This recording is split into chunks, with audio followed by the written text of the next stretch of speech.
అందరికీ నమస్కారం అండి. Welcome back to our channel. ఈరోజు ఈ వీడియోలో మనం రియల్ ఎస్టేట్ రంగంలో ఆన్లైన్ ట్రైనింగ్ అని మనం ఇదివరకు చెప్పుకున్నాం. అందులో భాగంగా రహీమా గారు అని చెప్పేసి మన స్టూడియోకి వచ్చారు. సో వారికి ఆల్రెడీ రియల్ ఎస్టేట్ రంగంలో ఉన్నారు, వారికి కొన్ని సందేహాలు ఉన్నాయన్నారు. ఆ సందేహాలు మనం ఈ వీడియో ద్వారా డిస్కస్ చేస్తే కనుక మీ అందరికీ ఉపయోగపడుతుందని ఈ వీడియో చేస్తున్నాం. నమస్కారం రహీమా గారు. నమస్కారం. మీకు ఉన్న సందేహాలు మనం అడిగితే కనుక మనం డీటెయిల్గా మాట్లాడుకుంటే అందరికీ ఉపయోగపడుతుంది. ప్రజెంట్ యూత్ అందరికీ మంచి ఒక ఆప్షన్ ఉంది అనుకుంటే, ఆపర్చునిటీ ఉంది అనుకుంటే అది రియల్ ఎస్టేట్. రియల్ ఎస్టేట్ ముందు బేసిక్స్ అండ్ ఈ మెయిన్ కొన్ని ఇంపార్టెంట్ స్కిల్స్ ఉన్నాయి. అవి ఏంటి అనేది సార్ని కనుక్కొని సార్ ట్రైనింగ్ ద్వారా మనం అందరం ముందుకు వెళ్దామని నేను సార్ని అప్రోచ్ అవ్వడం జరిగింది.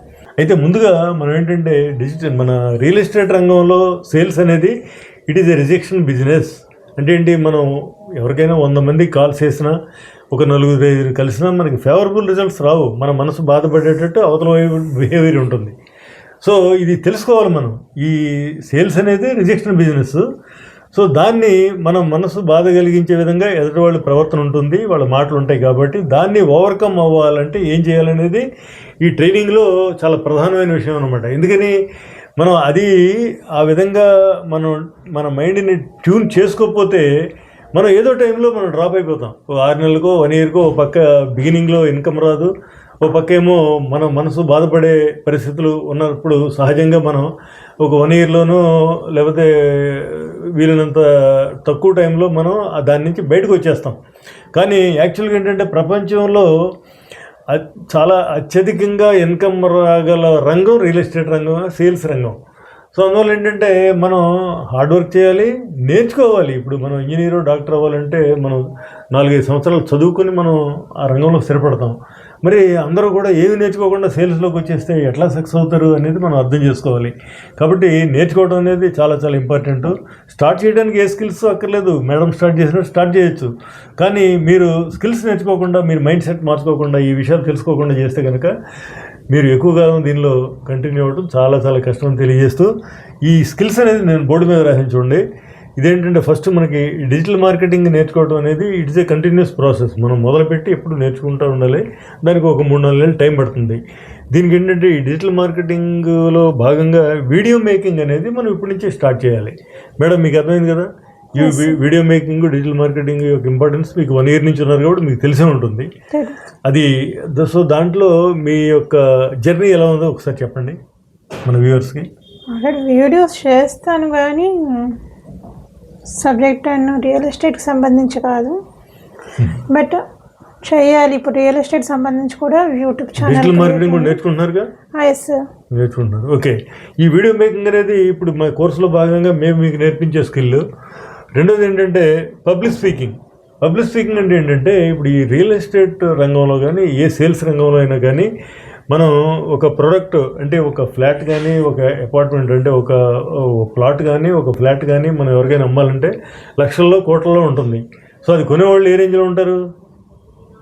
కోటీశ్వర్లు.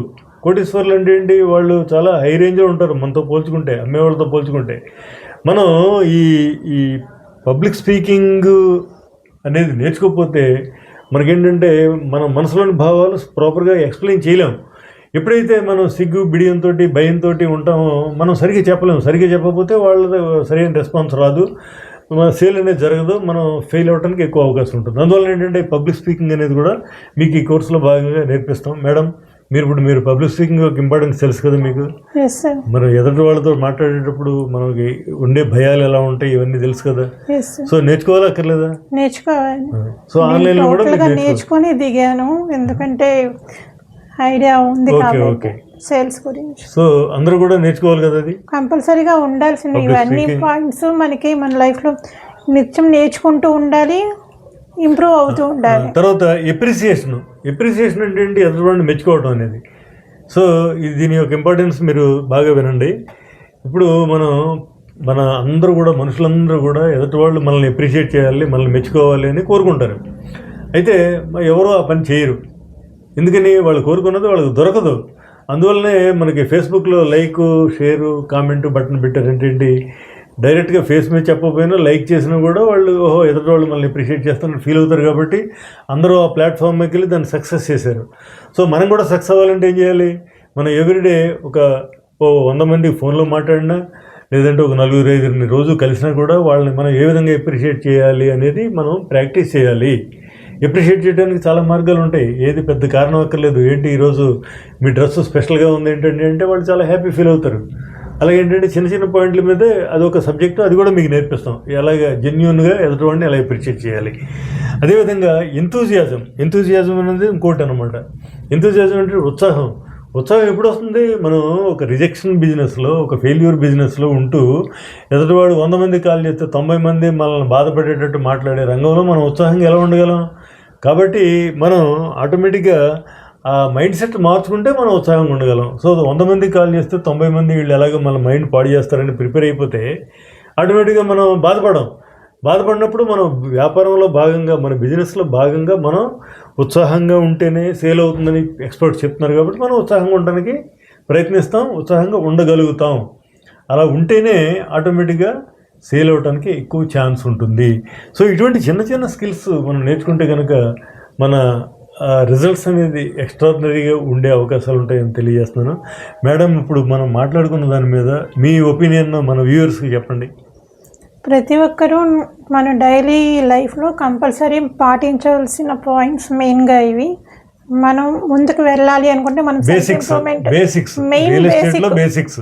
మెయిన్ బేసిక్ అవి. కాబట్టి అవన్నీ మనం నేర్చుకుంటూ ఇంప్రూవ్ చేసుకుంటూ ముందుకెళ్దామని అనుకుంటున్నాను. సో దీని మీద మీకు ఎటువంటి సపోర్ట్ కావాలనుకున్నా, ఎటువంటి క్లారిఫికేషన్స్ కావాలనుకున్నా కూడా మీరు ఈ స్క్రీన్ మీద ఉన్న నెంబర్కి కాల్ చేసినా, వాట్సాప్ చేసినా కూడా మీకు ఆన్లైన్లో ఫ్రీగా అన్నీ ఏ టైంలో అయినా చెప్తామని తెలియజేస్తూ, మేడం మీరు మా స్టూడియోకి వచ్చి మీరు పార్టిసిపేట్ చేసినందుకు మీకు థ్యాంక్స్ చెప్తూ, థ్యాంక్స్ ఫర్ వాచింగ్.